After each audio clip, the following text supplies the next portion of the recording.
Hello everyone, फिर से आपका स्वागत है एडू घोसला में। और आज हम लोग नई सीरीज पर डिस्कशन करेंगे। ज्योग्राफी के पीवाईक्यूज हम लोग डिस्कस करेंगे और आज के सेशन में हम लोग इंडियन ज्योग्राफी सेलेक्ट करते हैं। तो चलिए आज के सेशन को स्टार्ट करते हैं। अगर आपको किसी भी क्वेश्चन में कहीं भी कोई डाउट हो तो आप कमेंट सेक्शन में पूछ सकते हैं। तो आज का पहला सवाल देखते हैं। फर्स्ट क्वेश्चन है, भारत के किस राज्य की सीमा बिहार के अधिकतम जिलों से लगती है? तो आपको बताना है कि बिहार की जो बॉर्डरिंग स्टेट्स है, बिहार के साथ जितने भी स्टेट्स अपनी बाउंड्री शेयर करते हैं, तो मैक्सिमम डिस्ट्रिक्ट्स किस राज्य से हैं, किस स्टेट के हैं। तो सबसे पहले तो आपके दिमाग में पिक्चर क्लियर हो जाना चाहिए बिहार का मैप और उसके नेबरिंग स्टेट्स का। ऑप्शंस देखेंगे, वेस्ट बंगाल, यूपी, झारखंड, उपयुक्त में से एक से अधिक या इनमें से कोई नहीं। तो सबसे पहले तो हम लोग यहाँ डिस्कस करेंगे कि बिहार जो है एक लैंड बाउंड्री से घिरा हुआ स्टेट है, मतलब इसके चारों तरफ जो है स्टेट्स हैं, कोई भी वाटर बॉडी नहीं है। तो वेस्ट बंगाल भी इसकी एक तरफ है, यूपी भी है और झारखंड भी है। और अगर हम लोग बात करते हैं कि मैक्सिमम डिस्ट्रिक्ट्स कौन से हैं जो इसके साथ अपनी बाउंड्री शेयर करते हैं, तो वेस्ट बंगाल जो है वो लगभग 3 डिस्ट्रिक्ट्स इसके साथ बाउंड्री शेयर करता है। यूपी की 8 डिस्ट्रिक्ट्स हैं, झारखंड की 8 डिस्ट्रिक्ट्स हैं और नॉर्थ साइड से वो नेपाल के साथ अपनी बाउंड्री शेयर करता है। नेपाल जो एक कंट्री है और लगभग 7 डिस्ट्रिक्ट्स हैं जिनके साथ वो बॉर्डर शेयर करता है। तो यहाँ पे आपका आंसर 2 भी होगा और 3 भी होगा, इसलिए आपका जो राइट आंसर होगा वो होगा उपयुक्त में से एक से अधिक, क्योंकि इसका जो सही आंसर है वो यूपी और झारखंड दोनों होगा। चलिए मैप के हेल्प से देखेंगे। यहाँ देखिए, ये बिहार है, ये नेपाल है, यूपी है वेस्ट में, झारखंड है साउथ में और ईस्ट में है वेस्ट बंगाल। तो वेस्ट बंगाल बिल्कुल क्लियर दिख रहा है, इसके साथ 3 डिस्ट्रिक्ट शेयर करती हैं बाउंड्री। और यहाँ पर झारखंड को देखिए, 1 2 3 4 5 6 7 8। आपको इन सारे डिस्ट्रिक्ट्स का नाम याद रखना है। यूपी के साथ भी 8 डिस्ट्रिक्ट्स हैं, 1 2 3 4 5 6 7 और रोहतास भी है। देखिए बहुत थोड़ा सा है लेकिन है। तो 8 डिस्ट्रिक्ट्स यूपी की हो गई और 8 डिस्ट्रिक्ट्स हो गए झारखंड के। तो ये दोनों ही ऐसे स्टेट्स हैं जिनके साथ वो मैक्सिमम डिस्ट्रिक्ट की बाउंड्री शेयर हो रही। तो देखिए अभी अगर ये क्वेश्चन आया है 68th में कि किसके साथ मैक्सिमम कर रहा है, तो ये भी हो सकता है किसके साथ मिनिमम कर रहा है, या उन सारे डिस्ट्रिक्ट्स का एक ग्रुप बना के दिया जा सकता है कि इनमें से बताइए कौन सा जिला शेयर नहीं करता। तो आपको यहाँ पे एकदम ही मैप जो है आपके दिमाग में छपा होना चाहिए। नेक्स्ट क्वेश्चन की तरफ चलेंगे। म्यांमार के साथ भारत के किन राज्यों की सीमाएं मिलती हैं? म्यांमार हमारा नेबरिंग स्टेट है, नेबरिंग कंट्री है। ऑप्शंस देखेंगे, मणिपुर, मिजोरम, नागालैंड, त्रिपुरा। दूसरा ऑप्शन अरुणाचल, मणिपुर, मिजोरम, नागालैंड। असम, मणिपुर, मिजोरम, अरुणाचल प्रदेश, उपयुक्त में से एक से अधिक और इनमें से कोई नहीं। तो सबसे पहले तो आपको ऑप्शंस कट करना सीखना होगा कि म्यांमार के साथ त्रिपुरा अपनी बाउंड्री शेयर नहीं करता है बिल्कुल, तो ये ऑप्शन कट हो जाएगा। और आसाम भी शेयर नहीं करता, तो ये ऑप्शन भी कट हो जाएगा। ठीक है, अब हम लोग मैप से थोड़ा क्लियर देखते हैं। ये देखिए, ये हो गया म्यांमार, यहाँ मैप में आपको क्लियर दिख रहा है। देखिए ये है म्यांमार और इसके साथ देखिए मिजोरम शेयर कर रहा है, मणिपुर है, नागालैंड है और ये वाला पार्ट है अरुणाचल का। यानी आसाम का तो बिल्कुल भी नहीं है और त्रिपुरा बिल्कुल भी नहीं है। और बाकी जो म्यांमार जो बाउंड्री शेयर कर रहा है वो बांग्लादेश के साथ कर रहा है। तो बिल्कुल इसका राइट आंसर जो हो जाएगा ऑप्शन नंबर 2। ठीक है, फिर भी अगर आपको कहीं कोई डाउट है मैप समझने में तो आप मुझसे कमेंट सेक्शन में पूछ सकते हैं कि थोड़ा मैं और एक्सप्लेन करूं या इतना काफ़ी है। नेक्स्ट क्वेश्चन की ओर चलेंगे। भारत की क्षेत्रीय सीमा यानी लैंड बाउंड्री तट से कितने समुद्री मील या नॉटिकल माइल्स तक समुद्र की ओर फैली हुई है। तो देखिए एक पर्टिकुलर बाउंड्री की लिमिट होती है, वो सारे कंट्रीज जो कि किसी समुद्र से घिरे होते हैं, तो उसकी एक फिक्स्ड डिस्टेंस होती है जहां तक वो आपकी बाउंड्री को मान्य माना जाता है यानी वैलिड माना जाता है। तो वो है 12 नॉटिकल माइल्स। 12 नॉटिकल माइल्स यानी 21.9 किलोमीटर्स अप्रॉक्सीमेट। और यहाँ आप ये चीज़ नोट कर लेंगे कि 1 नॉटिकल माइल की क्या वैल्यू होती है। तो 1 नॉटिकल माइल लगभग 1.852 किलोमीटर्स माना जाता है। ठीक है, तो किसी भी कंट्री की जो बाउंड्री है, अगर वाटर बाउंड्री हम देखें तो नॉटिकल माइल्स में उसको काउंट करते हैं और उसकी वैल्यू है 12। तो इंडिया की है 12। तो ये तो हो गई समुद्री सीमा यानी कि सी के पास जो हमारी बाउंड्री, जितनी दूर हमारा उस पर अधिकार है। लेकिन एक और बाउंड्री होती है, उसे हम कहते हैं एक्सक्लूसिव इकोनॉमिक जोन। हिंदी में कहते हैं अनन्य आर्थिक क्षेत्र, यानी एक ऐसा जोन जिस पर उस कंट्री का अधिकार होता है और वो लगभग 200 नॉटिकल माइल्स माना जाता है। तो ये लगभग 300-350 के आसपास, मतलब 370 किलोमीटर के आसपास का ये जो लैंड है वाटर बॉडी का, वो हमारे अंडर आता है। इसे हम लोग एक बार मैप से समझेंगे। ये देखिए इंडिया का साउथ जोन है, यहाँ पर ये पूरा जो है ब्लू कलर है, ये ओशियन वाला पार्ट है। तो सबसे पहले तो हम लोग समझेंगे कि ये 12 नॉटिकल माइल्स जो है ये हमारा जोन है, वाटर में हमारी बाउंड्री है। ठीक है, मतलब कि यहाँ तक हम पूरे के पूरे अधिकारी हैं कि हम पानी के अंदर जो भी रिसोर्सेज हैं उस पर हमारा अधिकार है। लेकिन एक और बात होती है एक्सक्लूसिव इकोनॉमिक जोन, जो मैंने बताया आपको 200 नॉटिकल माइल्स।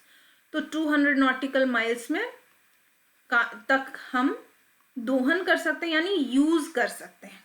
ठीक है, तो यहाँ पर इस क्वेश्चन का सही आंसर होगा 12 नॉटिकल माइल्स यानी 21.9 किलोमीटर्स।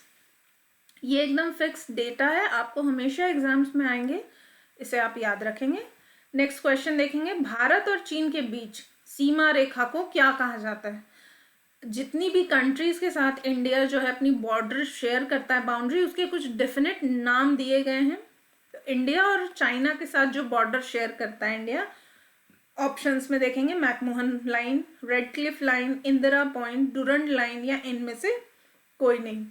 तो इंडिया और चाइना जो बॉर्डर शेयर करते हैं उस बाउंड्री को कहा जाता है मैकमोहन रेखा।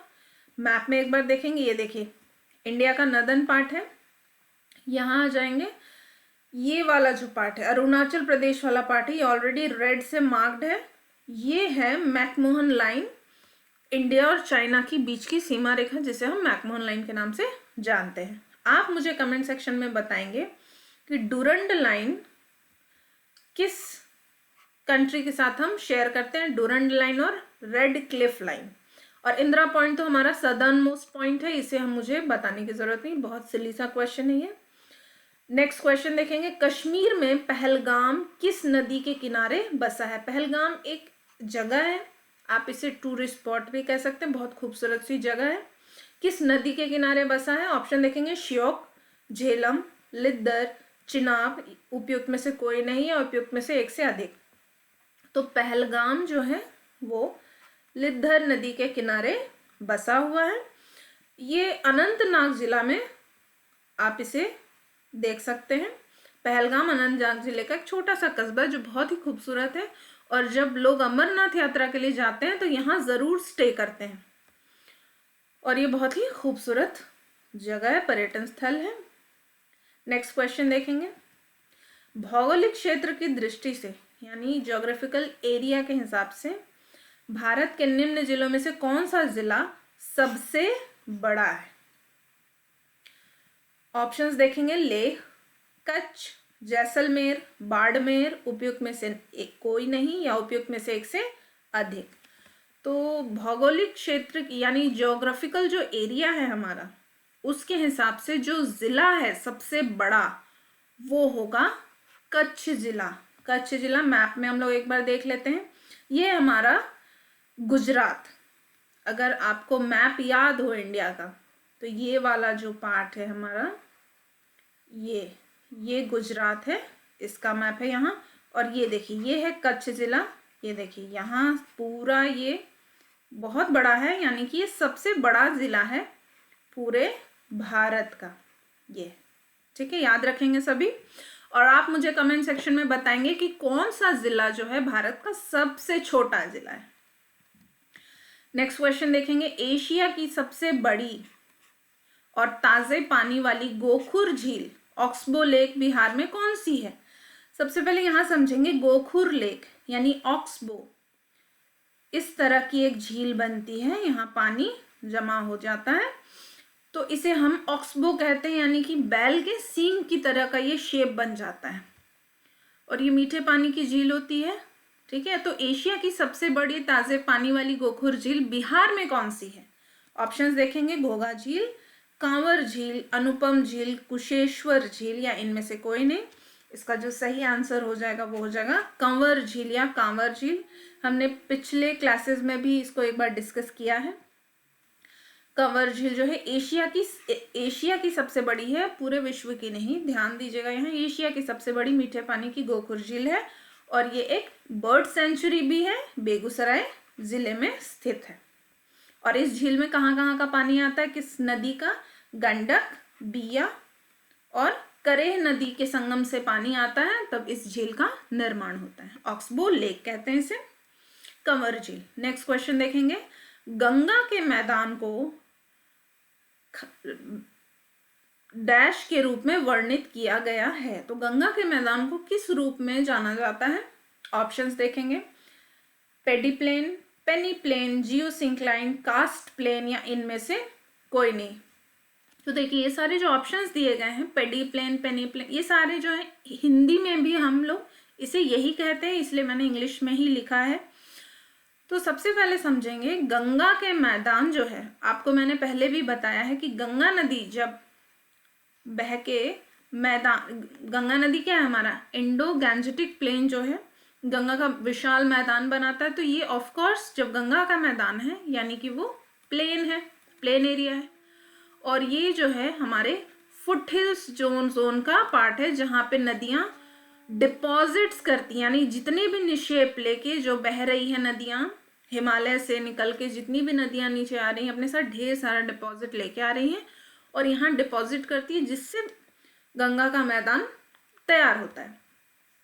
तो इसका जो रूप है ये प्रॉपरली होगा जियोसिंक्लाइन। जियोसिंक्लाइन क्या है?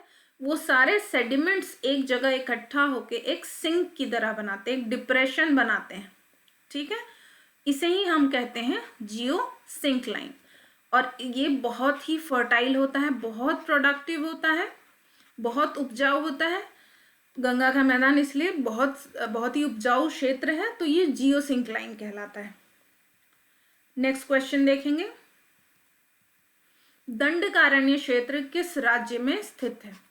तो सबसे पहले तो हमें दंडकारण्य क्या है ये हमें समझ लेना। दंडकारण्य एक पठार है, पठारी क्षेत्र है, जो कि ये देखिए ये जो हमारा साउथ इंडिया है, जो हमारा साउथ इंडिया है, डेक्कन प्लेट्यू वाला पार्ट है, यहाँ पर हमारे सारे पठार पाए जाते हैं।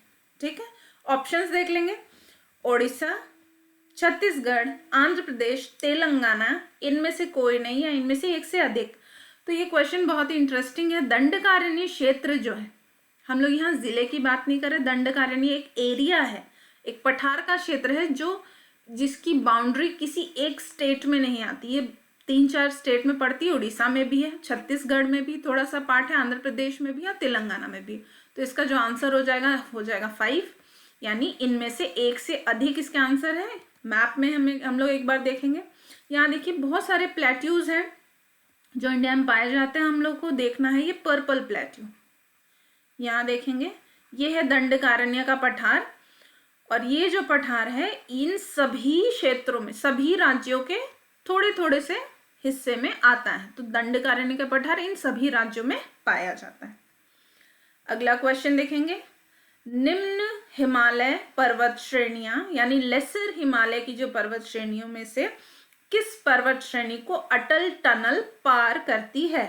अटल टनल के बारे में हमने पढ़ा है, और अटल टनल एक बहुत इम्पॉर्टेंट टनल है जो हिमालय क्षेत्रों में है, जो बहुत इम्पॉर्टेंट प्लेसेस को जोड़ती है, जहाँ से हमारे ट्रांसपोर्टेशन बहुत आसानी से हो पाता है। ऑप्शंस देखेंगे, जास्कर श्रेणी, पश्चिम पीर पंजाल, लद्दाख, पूर्वी पीर पंजाल, या इनमें से कोई नहीं।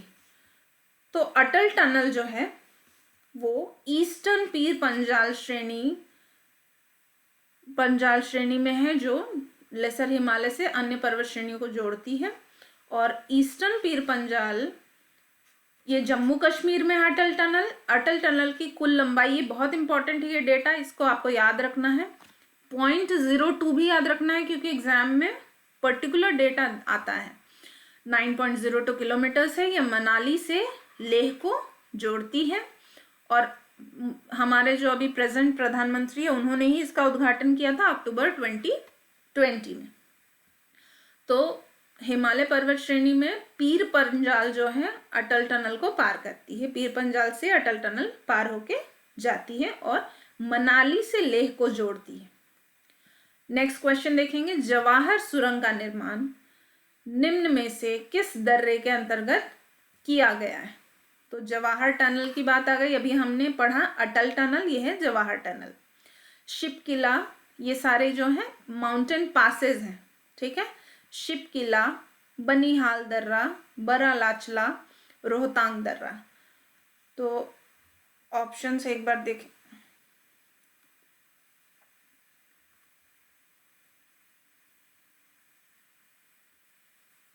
ऑप्शंस एक बार देख लेंगे, शिपकिला, बनिहाल, बरालाचला, रोहतांग दर्रा, इनमें से कोई नहीं।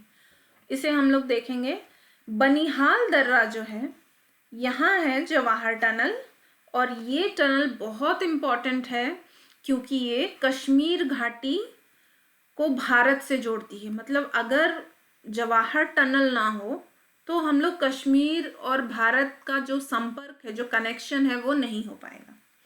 यहाँ एक और इम्पॉर्टेंट चीज़ है, बनिहाल का अर्थ क्या होता है? बनिहाल जो माउंटेन पास है, बनिहाल का अर्थ होता है हिमपात, यानी स्नोफॉल। ये कश्मीरी लैंग्वेज में इसे बनिहाल कहते हैं, स्नोफॉल को, इसलिए उसका नाम बनिहाल पास पड़ा है। तो जवाहर टनल कश्मीर घाटी को मतलब जम्मू को भारत के अन्य क्षेत्रों से जोड़ती है।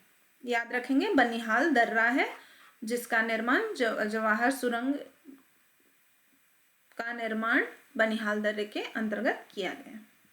नेक्स्ट क्वेश्चन देखेंगे, दक्कन ट्रैप यानी डेक्कन ट्रैप, इसको इंग्लिश में कहते हैं, पठार का गठन किस काल में हुआ है? तो दक्कन ट्रैप की अगर हम बात कर रहे हैं तो फिर से साउथ इंडियन पार्ट है, ये देखिए भारत का जो दक्षिण पार्ट है, ये वाला जो ट्रायंगुलर जोन है, इसे हम कहते हैं दक्कन ट्रैप। तो दक्कन ट्रैप का गठन किस काल में हुआ है, ये पूछा जा रहा है प्रश्न, कौन सी जियोलॉजिकल एज में हुआ है? ऑप्शंस देखेंगे, टर्शियरी, पर्मियन, क्रिटेशियस, ट्रायसिक, या उपयुक्त में से कोई नहीं, उपयुक्त में से एक से अधिक। तो इसका जो निर्माण हुआ है वो हुआ है क्रिटेशियस एज में। क्रिटेशियस एज में इसका निर्माण हुआ। और थोड़ा सा हम लोग यहाँ समझेंगे कि ये जो डेक्कन ट्रैप है, ये जो सदर्न इंडिया का जो बहुत इंपॉर्टेंट पार्ट है, ये डेक्कन ट्रैप, ये जो है वो बसाल्टिक रॉक से इसका निर्माण हुआ है। बसाल्टिक रॉक्स जो कि वॉल्केनिक इरप्शन की वजह से जिन चट्टानों का निर्माण होता है, और ये मतलब इसे माना जाता है लगभग क्रिटेशियस से इयोसीन एज के हैं ये। और ये कैसे बने हैं? इरोजन और वेदरिंग प्रोसेस की वजह से इनका जो है फॉर्मेशन हुआ है। और इसी बेसाल्टिक रॉक की वजह से, इन्हीं बेसाल्टिक रॉक्स में जब इरोजन और वेदरिंग दोनों प्रोसेसेस हुए हैं, इरोजन प्लस वेदरिंग, यानी इरोजन का मतलब है अपर्दन और वेदरिंग यानी अपक्ष है, तो इन दोनों प्रोसेस की वजह से क्या हुआ है? ब्लैक सॉइल का फॉर्मेशन हुआ है। ब्लैक सॉइल यानी काली मिट्टी। और काली मिट्टी का बहुत बहुत बहुत इम्पॉर्टेंट रोल है साउथ इंडिया के, मतलब जो गुजरात और महाराष्ट्र का जो प्रदेश है, जो रीजन है वहाँ पर, इसकी वजह से एग्रीकल्चरल जितने भी एडवांसमेंट है वो ब्लैक सॉइल की वजह से है, इसलिए वहाँ पर जो कॉटन प्रोडक्शन है बहुत अच्छा होता है।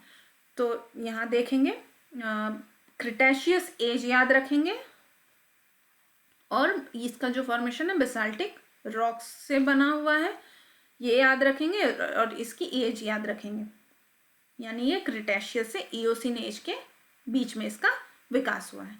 नेक्स्ट क्वेश्चन देखेंगे, निम्न कथनों का विचार कीजिए और सही की पहचान कीजिए, यानी आपको करेक्ट स्टेटमेंट देखना है। ग्रेटर हिमालय अपनी निरंतरता के लिए जाना जाता है, ऑफ कोर्स अपनी निरंतरता के लिए कंटिन्यूअस है माउंटेन रेंज। निम्न हिमालय अपनी व्यापकता और अनुप्रस्थ घाटियों के लिए जाना जाता है। अनुप्रस्थ घाटी यानी कि अनुप्रस्थ घाटियों का मतलब होता है ट्रांसवर्स वैलीज। नेक्स्ट है शिवालिक, बाह्य हिमालय है जो उत्पत्ति में सबसे नवीनतम है।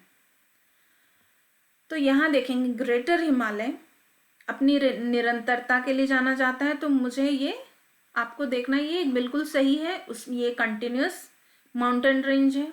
लेकिन ये जो दूसरा ऑप्शन है निम्न हिमालय, लेसर हिमालय अपनी व्यापकता और ट्रांसवर्स वैलियों के लिए जाना जाता है, ऐसा नहीं है, ये फुटहिल हिमालय का पार्ट होता है, और यहाँ ये फुटहिल जोन है जहाँ पे बहुत ही प्रोडक्टिव प्लेन्स पाए जाते हैं। तो ये जो है ऑप्शन हो जाएगा रॉन्ग, और ये बिल्कुल सही है। शिवालिक जो है बाह्य हिमालय है, आउटर हिमालय है, और ये सबसे यंग भी है। तो ऑप्शन देखेंगे केवल 1 और 2, केवल 2 और 3, केवल 1 और 3, उपयुक्त सभी, या इनमें से कोई नहीं। तो इसका जो सही आंसर होगा स्टूडेंट्स, इसका जो सही आंसर हो जाएगा 1 और 3 इसका सही आंसर होगा। मैप में हम लोग देख लेंगे एक बार, ये देखिए ये जो कलर्ड पार्ट है ये हिमालय का है, ये है ग्रेटर हिमालय। तो इसे देखेंगे ये कंटिन्यूअस है, नॉर्थ ईस्ट तक है ये, और यहाँ से, और जो शिवालिक हिमालय है ये बाह्य हिमालय, ये वाला पार्ट है बाह्य हिमालय का। निम्न हिमालय जो है वहाँ अनुप्रस्थ घाटियाँ नहीं पाई जाती हैं, ये गलत हो जाएगा। तो जहाँ 2 है वो ऑप्शन ऐसे ही गलत हो गया, 1 और 2 हमारा सही हो जाएगा आंसर। ठीक है, आगे देखेंगे कन्याकुमारी से सटी पहाड़ियाँ कौन सी हैं? अन्नामलाई पहाड़ियाँ, नीलगिरी की पहाड़ियाँ, कार्डेमम की पहाड़ियाँ यानी इलायची पहाड़ियाँ, शेवरॉय पहाड़ियाँ, उपयुक्त में से कोई नहीं। तो यहाँ हम लोग देखेंगे कन्याकुमारी से जो सटी हुई पहाड़ियाँ हैं, ये फिर से साउथ इंडिया की बात करेंगे हम लोग। कार्डेमम पहाड़ियों से सटा हुआ है कन्याकुमारी जो है कार्डेमम की पहाड़ियों से सटी हुई है, जिसे हम इलायची पहाड़ी भी कहते हैं। इसे एक बार मैप में देखेंगे, ये देखिए ये है कार्डेमम हिल्स, ये वाला पार्ट है कार्डेमम हिल्स का, और ये देखिए ये कंटिन्यूअस रेंज है कन्याकुमारी तक, यहाँ देख पा रहे हैं आप मैप में ये। तो इलायची पहाड़ियाँ जो है कन्याकुमारी तक सटी हुई हैं, तो इसका सही आंसर जो हो जाएगा वो हो जाएगा कार्डेमम पहाड़ियाँ, ऑप्शन नंबर 3। नेक्स्ट क्वेश्चन देखेंगे निम्नलिखित में से किस पहाड़ी पर चाय बागान नहीं है? ये देखिए एक नेगेटिव क्वेश्चन आया है, वो ध्यान से इसको कट करेंगे। चाय बागान जो जहाँ है वो आंसर नहीं होंगे।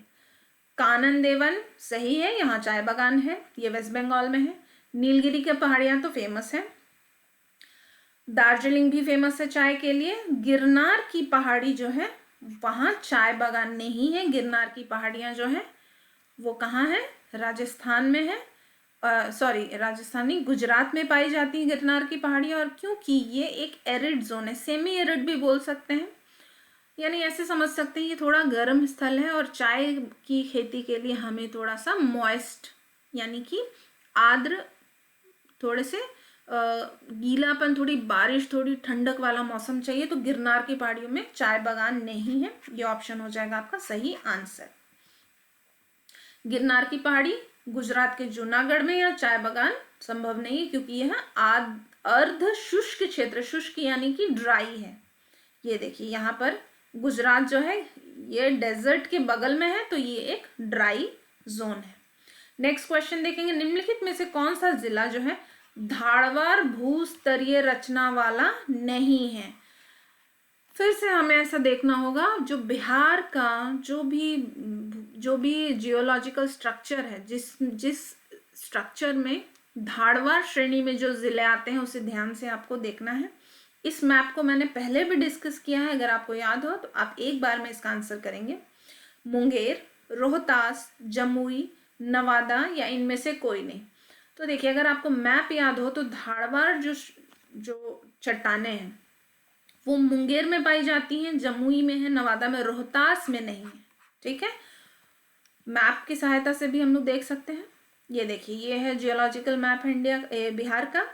ये जो डार्क कलर से है, ये देखिए, ये है धारवाड़ रॉक्स का रीजन, इधर ही है जमुई, नवादा और मुंगेर। ये जो पार्ट है विंध्यन रॉक्स का, यहाँ है रोहतास जिला। ये बिल्कुल साफ आपको क्लियर दिख रहा होगा, रोहतास जिला में धारवाड़ चट्टानें नहीं पाई जाती हैं। ठीक है, नेक्स्ट क्वेश्चन देखें, निम्न में से कौन सा मेघालय पठार का अंश नहीं है? ध्यान से देखेंगे, मेघालय पठार यानी कि गारो, खासी, जयंतिया का क्षेत्र। तो 2 में गारो है, खासी है, जयंतिया है। भुवन पहाड़ी जो है वो हमारे आसाम में है। ठीक है, तो भुवन पहाड़ी इसका सही आंसर हो जाएगा, क्योंकि ये मेघालय पठार का अंश नहीं है। यहाँ देख लेंगे, इंडिया का मैप है ये, और ये देखिए, ये जो रेड वाला पार्ट है ये है गारो, खासी, जयंतिया पहाड़ियों का क्षेत्र, और आसाम में है भुवन की पहाड़ियां। तो ये हो जाएगा, सही आंसर हो जाएगा आपका भुवन पहाड़ी।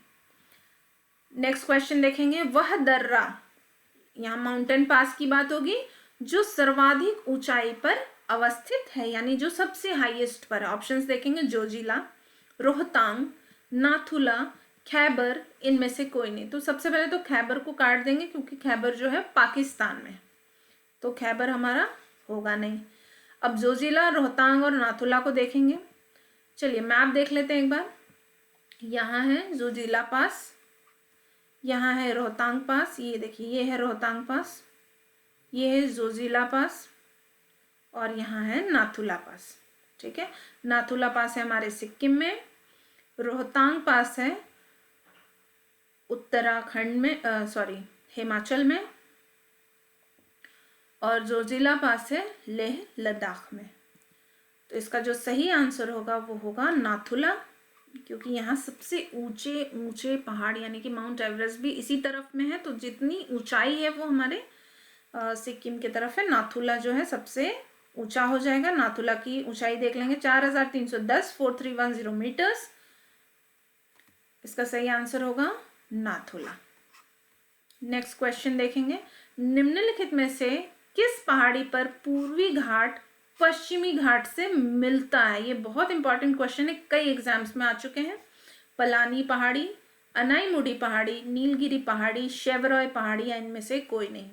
तो फिर से हम लोग चलेंगे साउथ इंडिया की तरफ, और यहाँ देखिए, ये वाला जो पार्ट है ये है पश्चिमी घाट का, और इधर है पूर्वी घाट। पूर्वी घाट जो है वो डाइसेक्टेड है, टूटी फूटी है, इसलिए मैंने ये ब्रोकन लाइन ड्रॉ की है। पश्चिमी घाट जो है वो कंटिन्यूअस है।